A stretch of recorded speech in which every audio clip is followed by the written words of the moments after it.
5 years ago, Sarah lost the love of her life. Her husband Daniel died suddenly. There was no warning. One moment, he was making plans for their future, and the next, he was gone. For months, Sarah couldn't accept it. She kept his clothes exactly where he left them. She still made 2 cups of coffee in the morning before remembering he wasn't coming home. People told her, it's time to move on. But they didn't understand. How do you move on from someone who was your entire world? Slowly, painfully, Sarah began rebuilding her life. She went back to work. She started smiling again. She even began helping other people who were struggling with loss. 5 years passed. Then one ordinary Tuesday night, at exactly 12 o'clock, her phone rang. Sarah looked at the screen. Her heart stopped. The caller ID said, Daniel, her dead husband's name. She stared at it.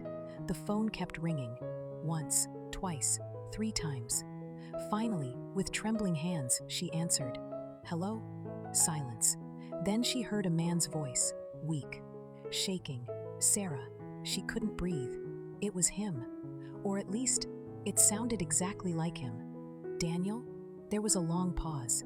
Then he whispered, I'm sorry I left you alone for so long. Sarah began crying. Where are you? Another silence. Then he said something she would never forget. I need you to do something for me. What? Don't spend the rest of your life waiting for me. Sarah froze. The voice continued. You survived the hardest day of your life 5 years ago. You survived the mornings you thought you couldn't get out of bed. You survived the nights you cried yourself to sleep. And somehow, you're still here. Sarah wiped her tears. But I miss you, I know, and I don't know how to let go.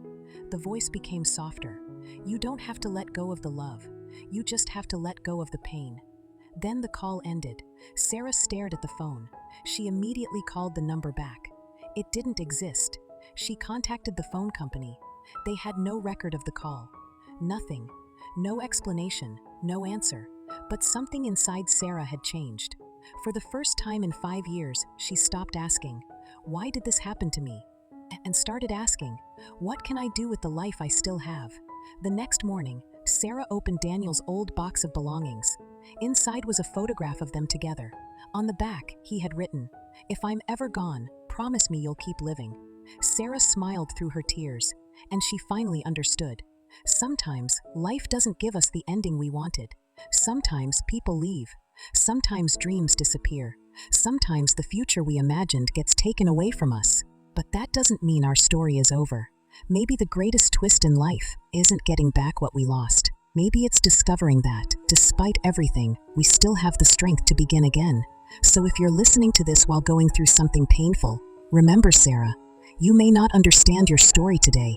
You may not see the light yet, but keep going. Because one day, you might look back at the person you were and realize that the hardest chapter of your life was actually the chapter that taught you how to become strong. Your story isn't over. Keep living, keep believing, and most importantly, keep going.